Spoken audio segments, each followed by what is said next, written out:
Olá, gratidão pela sua presença e parabéns pela sua dedicação em nos acompanhar neste estudo tão necessário para a nossa evolução. Bom, no vídeo anterior falei sobre como criamos o mundo da ilusão, que chamamos de nossa vida e realidade, e ficamos presos, sonhando, ou melhor, pesadelando, sem saber que existe uma realidade maravilhosa e que temos o poder de criar deliberadamente serenidade, amor e prosperidade no dia a dia. Mas como podemos começar a acordar dessa vida ilusória que nos traz insatisfação e sofrimento? E é sobre a minha própria experiência de despertar que eu vou compartilhar com você no vídeo de hoje, com informações importantes para o seu próprio processo. Bom, por muitos anos eu acreditei no caminho da racionalidade, do intelecto, a supressão das emoções para resolver as questões da vida, porque essa foi a estratégia que eu adotei inconscientemente quando criança para poder ser aceita e me defender das dores do mundo. Eu venho de uma criação onde, apesar de ter suprido as necessidades materiais e de segurança, o carinho era muito escasso, sem beijos, abraços e palavras de afeto, porque havia uma crença herdada de que precisávamos crescer fortes, firmes e que era uma fraqueza ter e demonstrar fragilidades e emoções. Então, eu me tornei uma excelente aluna durante a infância e adolescência, daquela que todo professor elogia, com boletim que gabarita nota 10. E eu vi o orgulho estampado na face dos meus pais quando falavam da filha estudiosa, inteligente, que não dava trabalho, que ajudava e era obediente. E essa demonstração de que me viam, de que me reconheciam através dessas qualidades, tornou-se um mapa por onde eu poderia navegar no mundo que se apresentava fora da minha família também. E assim eu cresci, desenvolvendo intelecto, mas não emocional. Na verdade, eu nem olhava para ele. Tudo era resolvido na mente. E como uma pessoa pode caminhar bem se uma perna está atrofiada e desigual da outra? Não tem como.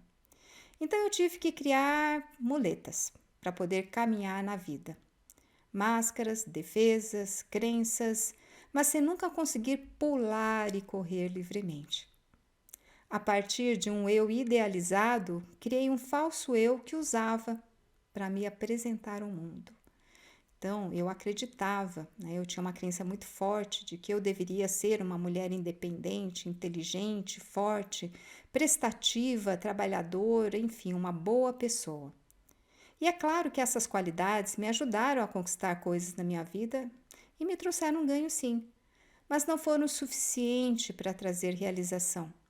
Porque o terreno onde essas qualidades foram plantadas e desenvolvidas não eram de terra fértil, arejada e propícia. Era pedregoso, sem nutrientes e árido. E não foram criados a partir de um estado consciente, mas de um estado contraído, permeado por medo, carência e insegurança. E conforme eu fui crescendo e o tempo foi passando, fui me identificando cada vez mais com esse falso eu, com o eu criado pela mente, acreditando nos pensamentos que diziam como eu deveria ser, o eu idealizado.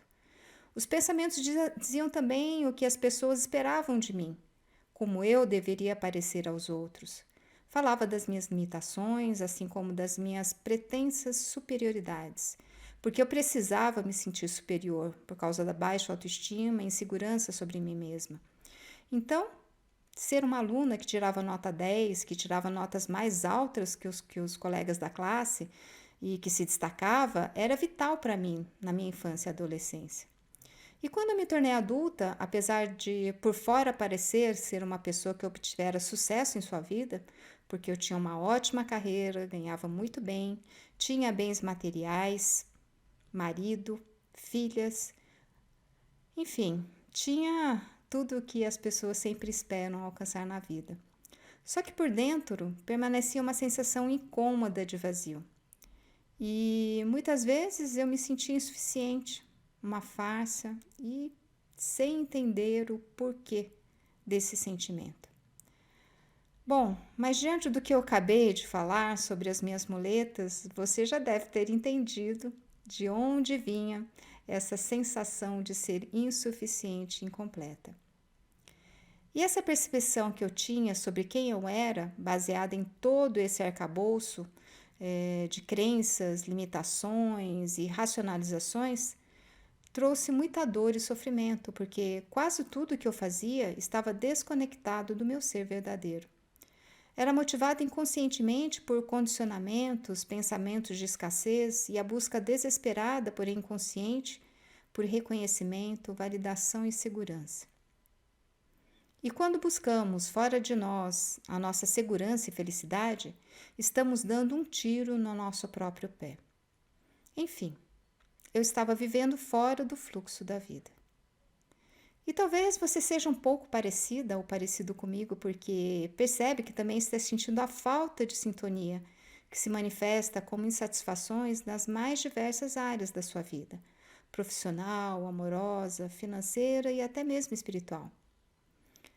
Mas a partir do momento em que eu percebi que a solução estava nessa reconexão e comecei a buscá-la através das meditações, dos estudos que eu e o Tista realizávamos e dos ensinamentos passados por grandes mestres que nos diziam quem nós verdadeiramente somos e como a identificação com a mente e a ignorância da verdadeira realidade é a raiz de todos os males, uma nova porta se abriu. Um novo mundo descortinou-se. E apesar de ainda estar na poça d'água, agora eu sabia que havia um enorme oceano abundante onde eu poderia viver e prosperar. Todo o meu foco e a minha determinação se moveu para encontrar o caminho para esse oceano e a colocar o pé na estrada. E o entusiasmo também voltou.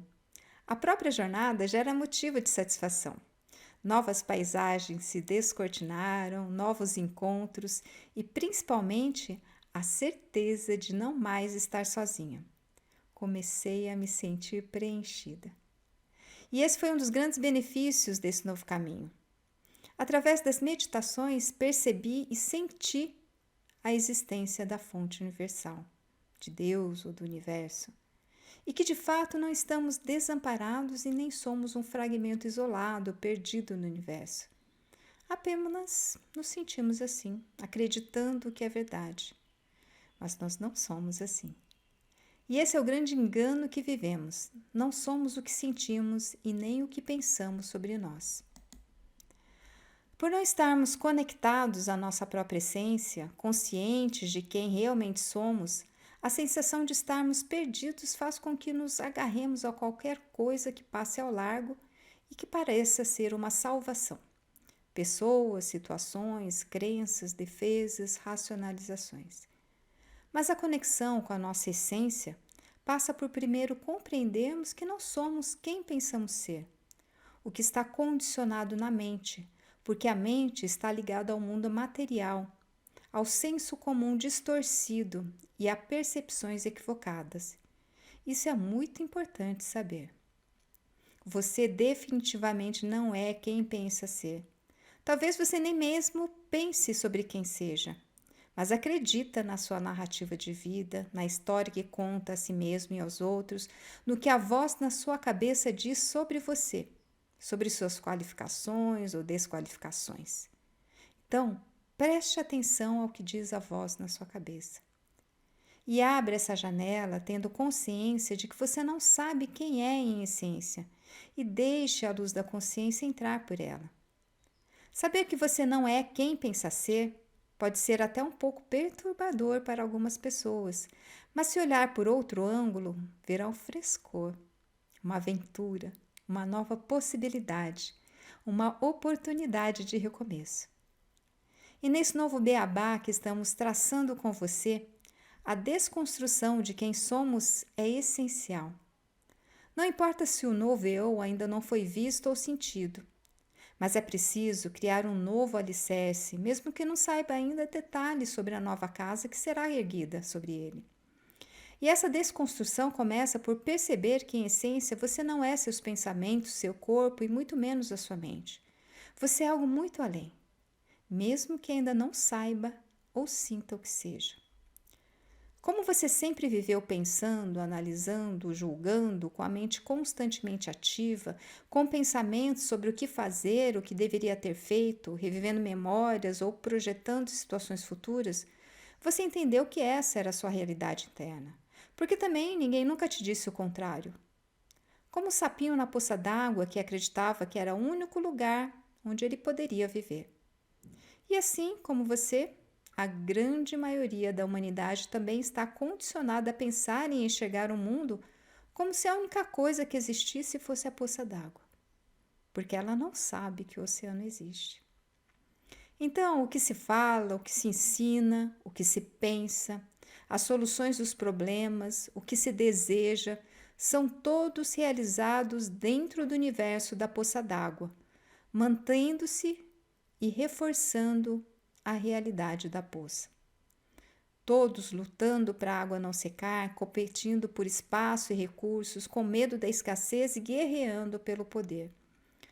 Então, agora você deve estar compreendendo que o que antes você poderia pensar ser você, seus dados biográficos, sua história de vida, sua genética, seu biotipo, sua personalidade e caráter, seus pensamentos e sua mente não são a sua essência, não são o seu ser real.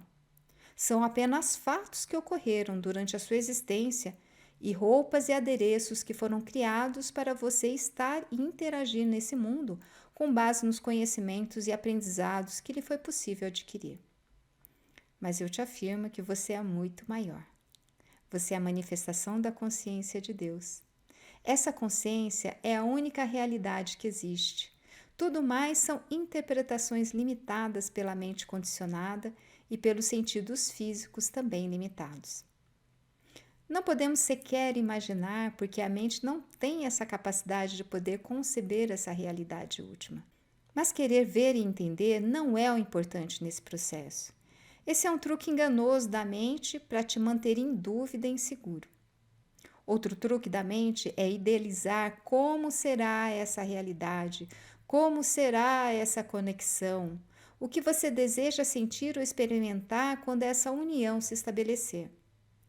Então se cria uma expectativa interna e você fica ansiando para que aconteça logo, que você veja sinais, que Deus ou os anjos falem com você ou qualquer outra manifestação divina. E como isso não acontece, você desanima, desacredita e se enfraquece. Você perde a fé e a sintonia. E eu já caí nessa armadilha e é por isso que eu estou te dizendo.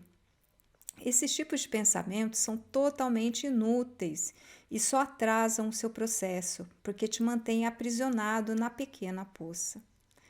Não criar expectativas e não idealizar é o meu grande conselho para você. Apenas confie no processo e tudo acontecerá quando for chegada a hora. Mas você terá que continuar com o pé na estrada, porque se parar de caminhar ou se desviar, é certo que nunca acontecerá, pelo menos nessa existência. E o verdadeiro aprendizado, a transformação, vai acontecer durante a caminhada. Não será na largada e muito menos na chegada. Assim como a lagarta não vira borboleta da noite para o dia, e na verdade ela passa por um processo complexo de transformação, onde ocorrem mudanças drásticas em seu corpo, incluindo a dissolução completa de tecidos antigos e a formação de novos tecidos que darão origem à borboleta adulta, o mesmo acontece conosco. Nós nos reconstruiremos a partir de uma transformação interior profunda e radical, porque apesar de acolher tudo que surgir, vamos romper definitivamente com o velho paradigma, com os velhos conceitos e crenças sobre nós e sobre o mundo, e permitir que o novo emerja a partir da desidentificação com a mente, a partir de insights e novas compreensões permeadas por sensações de paz e serenidade. Você sentirá que começou a viver. E quando você entrar nesse estágio, mesmo que situações chatas ocorram, como perdas financeiras, doenças ou outros tipos de desafios, perceberá que é possível olhar para tudo aquilo sem o peso de antes. Pois é, você ainda terá que lidar com tudo isso, porque são fatos da vida. Mas perceberá que tudo se resolverá de forma mais fácil, leve, serena e próspera. Mas para que tudo isso aconteça, existe um passo essencial e muito importante: aprender a se desidentificar de seus pensamentos, de sua mente e de qualquer outra coisa que reforce a poça d'água. E é sobre isso que eu pretendo falar no próximo vídeo. Um grande beijo no coração, muito amor, muita paz e muita luz.